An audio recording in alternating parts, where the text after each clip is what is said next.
Saan po napunta yung mga taong di naabot ni Kristo?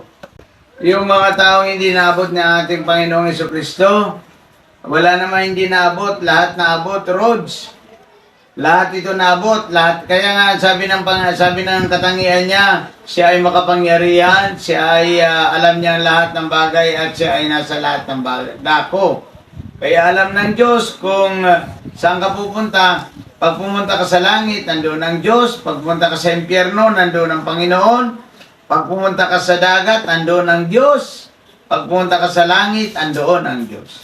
Kaya walang bagay, walang pagtataguan ng tao sa Kanya. Yun ay makikita natin sa, buksan natin, na kung saan nandoon ang Diyos. Ay nasa Hebreo chapter 13 verse 8, na ang Diyos ay siya ang una, siya ang ngayon, at siya ang magpakailanman. Siya ang naggumawa sa iyo, siya ang daratnan mo, at siya ang magpawalang hanggan. Sige, basa, Hebreo chapter 13 verse 8. Hebreo chapter 13 verse 8. Kung sino si Kristo noon ay siya rin ngayon at magpakailanman. O yun, ibig sabihin, wala kang magtataguan.